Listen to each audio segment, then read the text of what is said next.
ዋስትና እንዳለብን አስቀምጠዋል።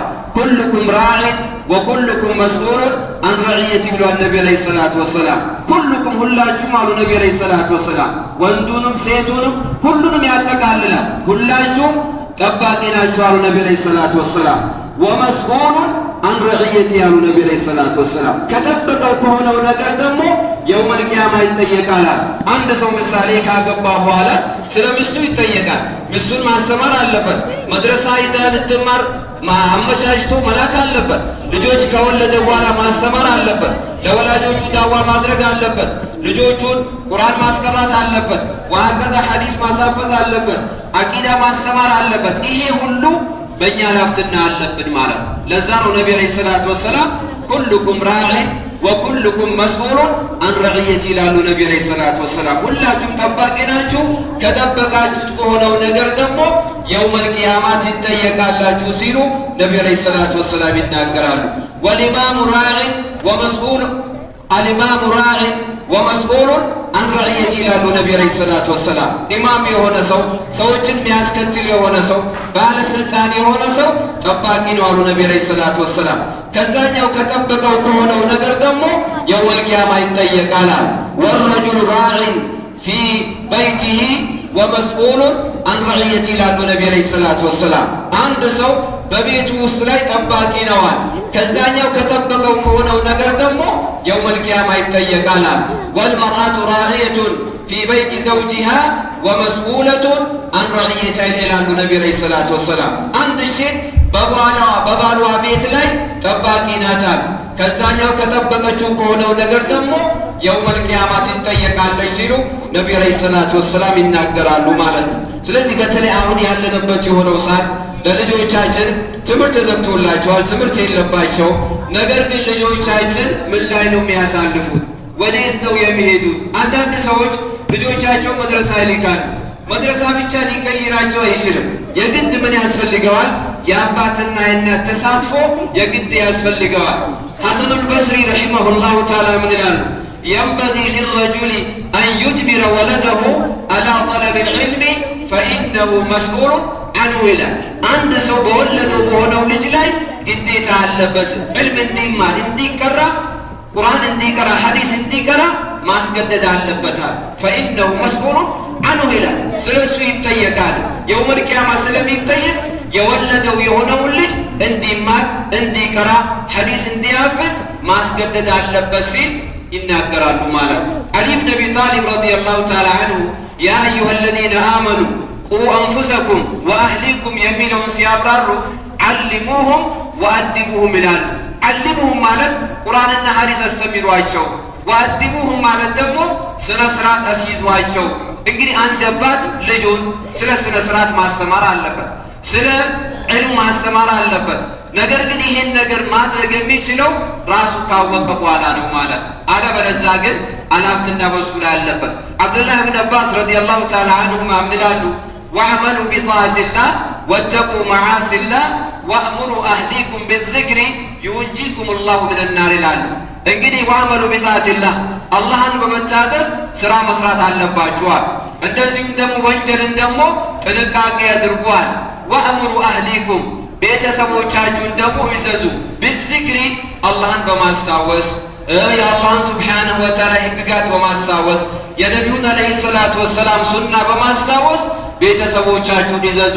ዩንጂኩም ላሁ ምን ናር አላህ ስብሓንሁ ወተዓላ ከእሳት ያሪቃችኋል፣ ከእሳት ይጠብቃችኋል ብለው አብዱላህ ብን አባስ ይህን ነገር ያስቀምጣሉ ማለት ነው።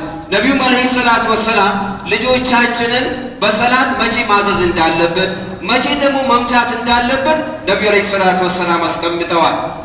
ነቢዩ ዐለይሂ ሰላቱ ወሰላም ሙሩ አውላደኩም ቢሰላቲ ሊሰብዒ ሲኒን አሉ ነቢዩ ዐለይሂ ሰላቱ ወሰላም።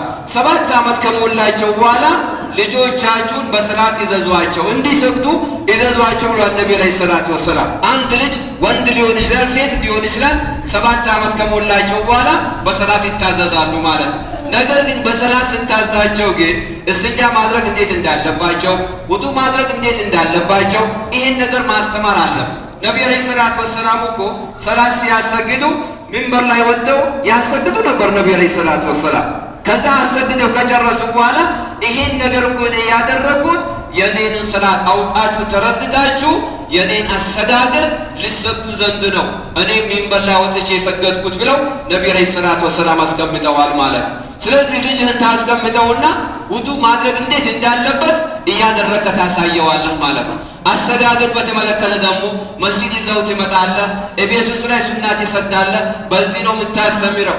ለዛ ነው ነብዩ አለይሂ ሰላቱ ወሰላም ልጆቻችሁ 7 ዓመት ከሞሉ በኋላ ስለ ሰላት ይዘዟቸው ይስገዱ ብለው ነብዩ አለይሂ ሰላቱ ወሰላም አዘዋል።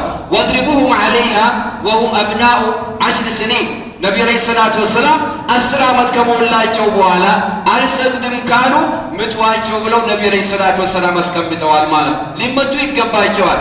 አልሰግድም ካሉ ከትእዛዝ ውጪ ከሆነ እንግዲህ ይመታሉ ማለት ነው። ይሄ የነብዩ አለይሂ ሰላቱ ወሰላም ህግጋት ነው። ከዛም በመጨረሻ ምን አሉ ነብዩ አለይሂ ሰላቱ ወሰላም ወፈርቁ በይነሁም ፊል መዳጂዕ ይላሉ። 10 ዓመት ከሞላቸው በኋላ ወንድና ሴትን ለይታችሁ አሰኙ። አንድ ላይ መተኛት የለባቸውም። በአንድ አልጋ ሊሆን ይችላል፣ በአንድ ፍራሽ ሊሆን ይችላል። ወንድና ሴት አብረው መተኛት የለባቸውም። ወንድና ወንድ ከሆነ ችግር የለውም፣ ሴትና ሴት ከሆነ ችግር የለውም። ነገር ግን ወንድና ሴት ከሆኑ ግን ያኔ አብረው በአንድ አልጋ ላይ በአንድ ፍራሽ ላይ መተኛት የለባቸውም፣ ለየብቻቸው ይተኙ ብለው ነብዩ አለይሂ ሰላቱ ወሰላም አስቀምጠዋል ማለት ነው። እንግዲህ ልጆቻችን ዛሬ ከለፋንላቸው፣ ዛሬ ለፍተን ካስተማርናቸው እንግዲህ ነገኛ ተጠቃሚ ነን።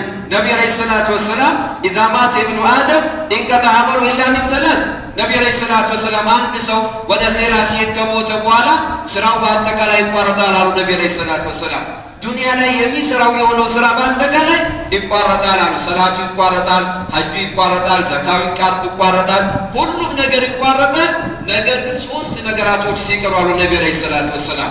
አንደኛ ሰደቀታን ጃሪያ ነው። ሰደቀታን ጃሪያ ማለት አላህ አቅም ከሰጠ መስጂድ ልትሰራ ትችላለህ፣ መድረሳ ልትሰራ ትችላለህ፣ ቁርአን ገዝተህ ወቅፍ ልታደርግ ትችላለህ፣ መንገድ ልታሰራ ትችላለህ፣ ውሃ ልታስቆፍር ትችላለህ፣ አላህ ከወፈቀህ ማለት ነው። ስለዚህ ይሄ ነገር አገልግሎት እስከሰጠ ድረስ አንተ ተጠቃሚ ነህ ማለት፣ ብትሞትም አንተ አልሞትክም ማለት።